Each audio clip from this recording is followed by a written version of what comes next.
जय सिया राम। सावन पूर्णिमा का सबको खास तौर पे इंतज़ार होता है और इस दिन को लेकर आप सबों ने ढेरों तैयारियां की होंगी।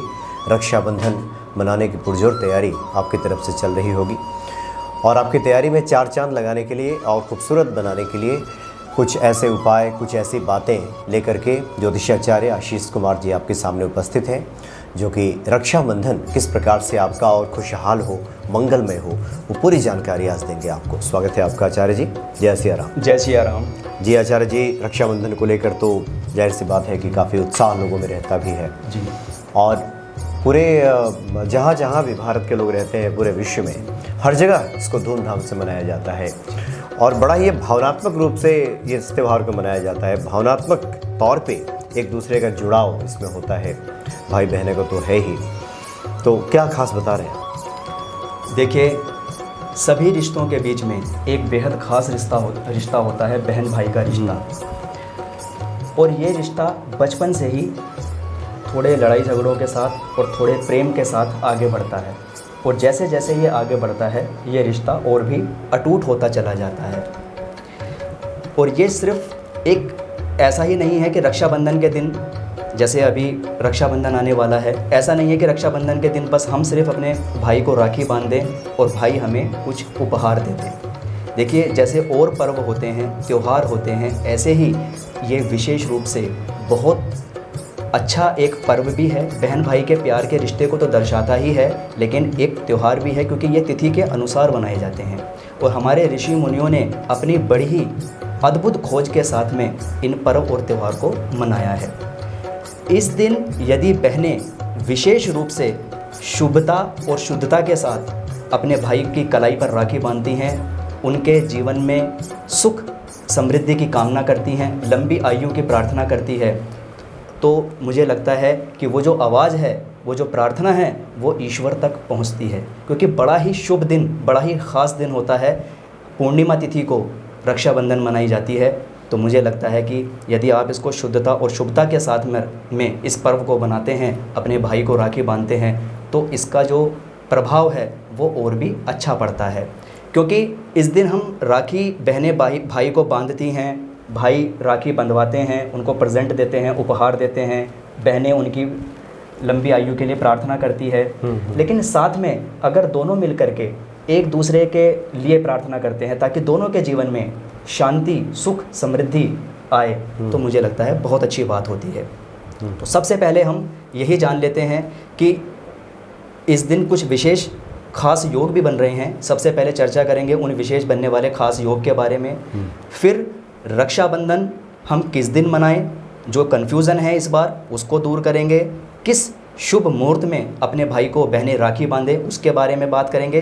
किस प्रकार बांधे, क्या तरीका है, सही तरीका क्या है राखी बांधने का, उस पर बात करेंगे।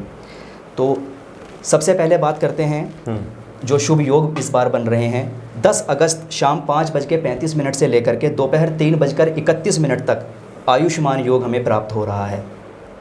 उसके बाद में 11 अगस्त 5:30 से लेकर के 6:53 तक रवि योग रहेगा, जिसका आप लाभ उठा सकते हैं।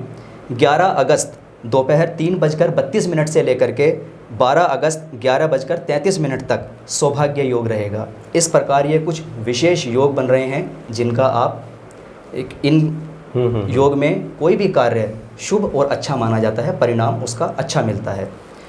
उसके बाद में हम बात कर लेते हैं जो सबसे बड़ा कन्फ्यूज़न बना हुआ है कि रक्षाबंधन इस बार 11 को है या 12 को, क्योंकि भद्रा का प्रभाव है, भद्रा की वजह से कन्फ्यूज़न है।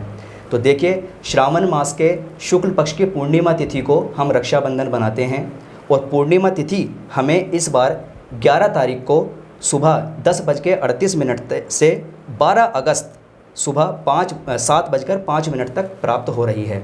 और हम सभी पर्व, व्रत, त्यौहार उदया तिथि में ही मनाते हैं, तो इसमें कहीं कोई आपको कन्फ्यूज़न होने की आवश्यकता नहीं है। हम सभी इस बार 11 तारीख को ही रक्षाबंधन मनाएंगे और मनानी भी चाहिए। उसके बाद में शुभ योग, वो योग कौन सा है जिस समय पर आप अपने भाई को राखी बांधें, ताकि, क्योंकि अगर हम शुभ योग में कोई भी काम करते हैं तो वो हमारा कार्य हमेशा ही सिद्ध होता है। तो सिर्फ ये एक ऐसा त्यौहार नहीं है, जैसे हमने कई बार देखा है, कई बार हम जन्म कुंडली देखने रक्षाबंधन वाले दिन भी विज़िट करने गए हैं, किसी के घर पर गए हैं, तो हमने देखा है बड़ी जल्दबाजी में होते हैं और बस इसको ये समझते हैं कि बहन को राखी बांधनी है और हमें प्रेजेंट देना है, बस इतना सा काम है, ले बहन राखी बांधो फटाफट और मुझे कहीं जाना है। लेकिन ऐसा नहीं है, ये एक बहुत ख़ास पर्व है और हम एक आम चीज़ को भी ख़ास बना सकते हैं अगर हम उसे दिल से करें। ये रोज़ रोज़ तो आता नहीं है और इतना बड़ा त्यौहार है, यही एक दिन ऐसा है जिस दिन कितने भी लड़ाई झगड़े हों, एक बहन के मन में भाई के प्रति और एक भाई के मन में बहन के प्रति प्यार आता ही है।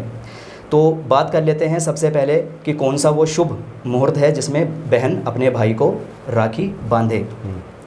देखिए, सुबह 11 तारीख में 6:12 से 7:50 तक आप राखी बांध सकती हैं अपने भाई को। उसके बाद में ये चंचल बेला का समय है, इसमें आप राखी बांध सकती हैं। शुभ का जो चौघड़िया है वो सुबह 7 बजे से 8 बजे तक रहेगा और शाम को 5 बजे से 6 बजे तक रहेगा। इस बीच में भी आप शुभ के चौघड़िया में बहनें अपने भाई को राखी बांध सकती हैं। उसके बाद में जो सबसे ख़ास मुहूर्त माना जाता है अभिजीत मुहूर्त, ये दोपहर 12:15 से स्टार्ट होगा और दोपहर 1:30 तक यानी 1:30 बजे तक रहेगा। सबसे जो शुभ मुहूर्त है वो अभिजीत मुहूर्त ही है। इसमें ही मैं आप सभी लोगों से अनुरोध करूंगा कि बहनें, अगर ये समय आपको सूट करता है तो इस समय पर ही आप राखी अपने भाई को बांधें, उनकी लंबी आयु और उनके जीवन में सुख और समृद्धि की प्रार्थना करें। इसके बाद में आइए हम बात कर लेते हैं, वैसे तो आप सभी बचपन से ही राखी बांधते आते हैं और लेकिन फिर भी जिन लोगों को थोड़ा, जो लोग चाहते हैं कि किस प्रकार विधि विधान से हम अपने भाई को राखी बांधें, उसके बारे में बात कर लेते हैं, क्योंकि ये जानकारी मिलना बहुत आवश्यक है। देखिए, सबसे पहले एक चांदी की या स्टील की एक प्लेट ले लीजिए। जिनके पास चांदी की हैं वो चांदी की ले, नहीं तो आप स्टील की प्लेट भी ले सकते हैं। उसमें आप एक घी का दीपक बना करके रेडी करके रख लीजिए, थोड़े अक्षत, मौली, रोली, राखी, कुछ मिठाई और एक नारियल।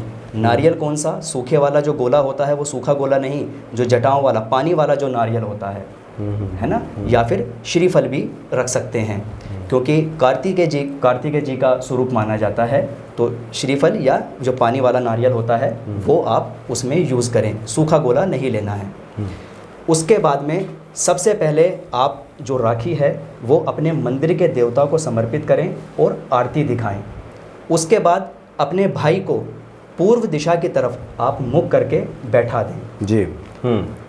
फिर बहन जो सबसे पहले उनके माथे पर जो रोली है उनका तिलक लगाएं और उससे पहले जो नारियल है उस नारियल के ऊपर भी रोली और मौली बांध लें। उसके बाद में भाई को पूर्व दिशा की तरफ मुख करके बैठाएं। उनके सर पे कोई रुमाल या शुद्ध साफ कपड़ा रखें, नहीं है तो जो मौली होती है कलावा, उसी को थोड़ा सा तोड़ करके भाई के सर पे रख दें। उसके बाद भाई के माथे पर रोली का तिलक लगाएं, थोड़े अक्षत लगाएं और उनको राखी बांधें। राखी बांधने के बाद में उनको थोड़ा सा राखी बांधने के बाद में मिठाई खिलाएं और कम से कम 7 बार आरती है वो आरती दिखाएं, आरती घुमाएं कम से कम 7 बार। और जब राखी बांधे तो भाई के हाथ में नारियल अवश्य दे। पहले नारियल पकड़ाएं जिस पे आपने मौली और रोली बांधी है, उसके बाद में इस प्रक्रिया के साथ में आप उनको राखी बांधें और अपने भाई की लंबी उम्र और जीवन में सुख समृद्धि और आगे बढ़ने यानी गति के लिए ईश्वर से प्रार्थना करें। वो प्रार्थना आपकी अवश्य ही पूर्ण होगी, क्योंकि पूर्णिमा तिथि पर ही हम इस पर्व को मनाते हैं। चंद्रदेव का पूरा प्रभाव रहता है और वो यूनिवर्स तक आपकी प्रार्थना पहुंचती है और आपके भाई के जीवन में भी जो है शुद्धता और शुभता आ जाती है, उनके समस्त कार्य सिद्ध हो जाते हैं। जी जी जी, नहीं ये बहुत बढ़िया सब बातें आपने बताई हैं। तो संशय की स्थिति नहीं है, 12 अगस्त नहीं बल्कि 11 अगस्त को रक्षाबंधन होगा। और शुभ मुहूर्त जो आपने बताया कि सबसे बढ़िया मुहूर्त तो अभिजीत मुहूर्त है, 12:15 बजे से लेकर 1:30 बजे तक के बीच का। हालांकि अगर ये समय सूट नहीं करता तो शाम के 6 सवा 6 बजे तक भी आप रक्षाबंधन कर सकते हैं।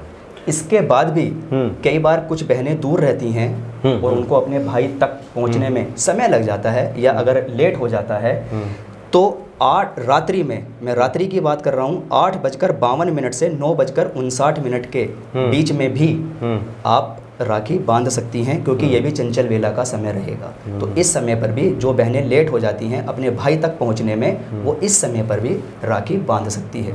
यानी 8:52 से लेकर 9:59 लगभग 10 बजे तक आप रक्षाबंधन कर सकते हैं और इस तरह से अपने त्यौहार को खुशहाल बना सकते हैं, मंगलमय बना सकते हैं। और अगले वीडियो में आचार्य जी इस बात की बात करेंगे कि शुभ दिन के मौके पर क्या वो खास उपाय हम करें जिससे कि भाई के जीवन में मंगल आए, यानी मंगलमय जीवन हो, खुशहाल जीवन हो, आर्थिक समृद्धि आए और भाई बहन का जो जीवन है उत्तरोत्तर आगे की तरफ बेहतरीन होता जाए और मार्ग प्रशस्त हो। ये अगली वीडियो में आचार्य जी इस बात की चर्चा करेंगे। चलिए, बहुत बहुत धन्यवाद आपका।